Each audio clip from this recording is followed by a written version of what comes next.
Today I'm going to quickly take you through some of the new defensive roles in Football Manager 26. So nothing too heavy, just a guide mostly focusing on the new stuff and how you can implement it into your tactics.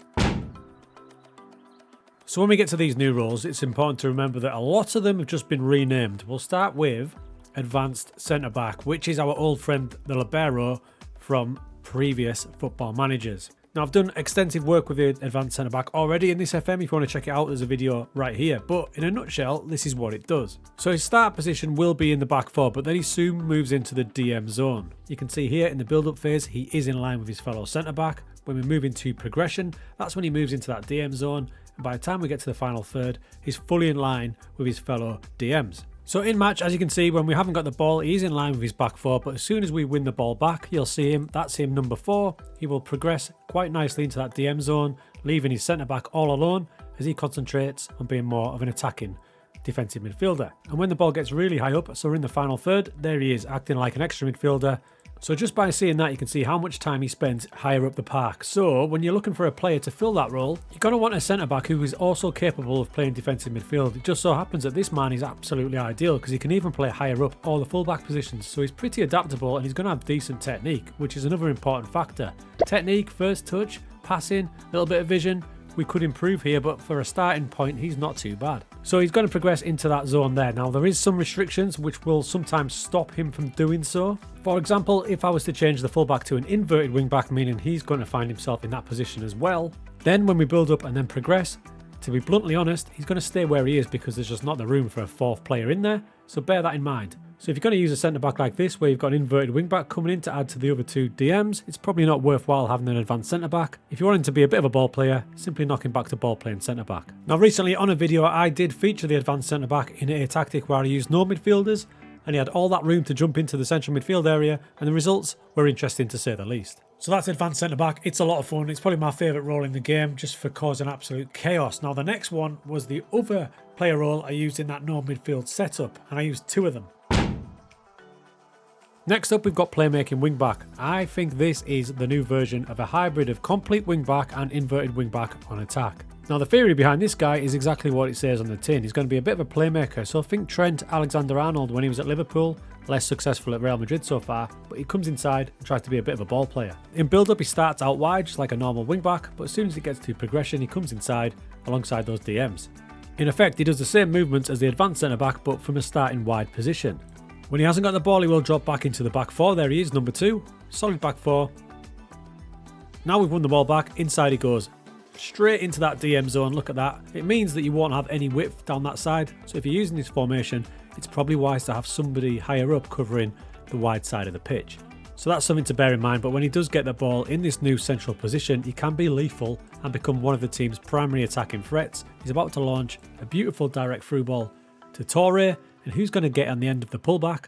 You guessed it, that's our Playmaking Wingback.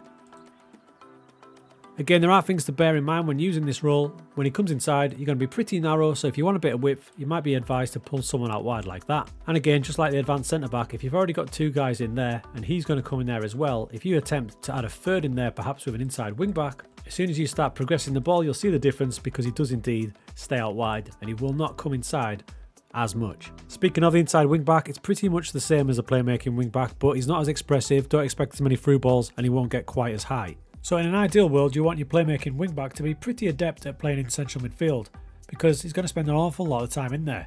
You're going to be looking for things like passing and vision, because he's going to be a bit of a playmaker. A couple of other roles to feature at centre back. Now you've got your wide centre back, which we are pretty familiar with.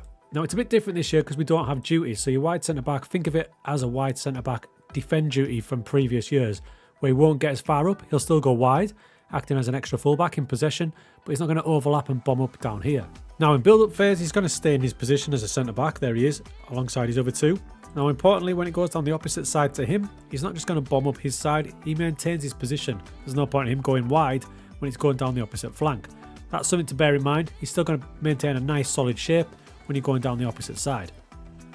Now, when it is on his side, that's when he does progress into something of a fake fullback role. He's not going to overlap the number 2, but he's going to back him up, being a solid support if you've got an attacking wing back. You can see him there, number 4, way higher up than the other 2 centre-backs. And that's going to lead me on to the next position, because number 2 there, Maffeo, if this guy was an overlapping centre-back, one of the new rules, he would be way more aggressive. Let's check that out now. So hidden all the way down the bottom of this is the overlapping centre-back. Gets further forward, stays wide. Pitchgram will show you that here. There he is, like a fullback, but soon bursts into kind of wing-back territory, providing an overlap. Now to get the best out of this, I'm going to combine him with an inverted wing-back. So he's going to pop inside, and hopefully he will be the main wide threat. Let's check it out. So from the build-up phase, you can see he's in line with his other centre-backs, and because it's going down the left-hand side, there's no reason for him to suddenly start bombing down the right.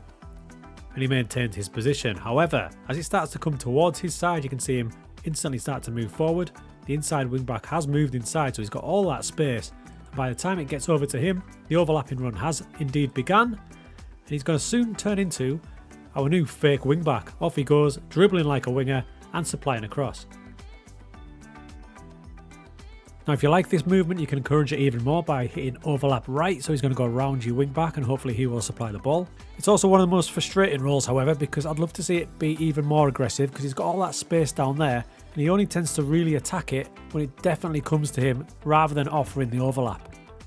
You can also use it to overload one side. You don't have to use an inverted wing back, for example. You could have a wing back and your overlapping centre back. This gives you the option to overload one side, perhaps if they're weak down one side or you're playing against narrow opposition. That way you've pretty much got 2 wing backs to attack them. So for the amount of time they're going to spend wide and acting like a fullback, there's certain things you want to make sure that your centre back is capable of doing. He needs to be good on the ball, so check out his technique, first touch and passing. But if he's going to be more aggressive like an overlapper, he's definitely going to need some crossing, a decent amount of dribbling, and a bit of agility wouldn't go amiss as well. As far as the other central defensive roles, they're all pretty basic ones we're used to. Centre back, ball playing centre back, no nonsense centre back. Now not strictly a defender, but we're going to move a little bit higher up the pitch now into the wing back zone. In wing back there is one new one, advanced wing back. For me that's basically wing back on attack from prior FMs, with your wing back now being wing back on support. So your advanced wing back, think of him like a bit of a winger. Look at his start point and he's going to act like a winger when he gets the ball as well. So even if the ball's on the opposite side of the pitch, he's still going to take up a high position, basically like a winger. And when he gets the ball, he's going to have a really attacking mindset. Dribbling will be his first priority and getting to the byline to supply crosses for your forwards. So if you're going to go for an advanced wing back, you want to think of it, look for a winger who's also capable of playing a little bit further back, because most of the time he's going to concentrate on attacking rather than defending. So for that reason, you probably don't need a traditional winger ahead of him. It'll probably get in his way, to be honest. So you can either play him inside, or you can also change his role to something more central.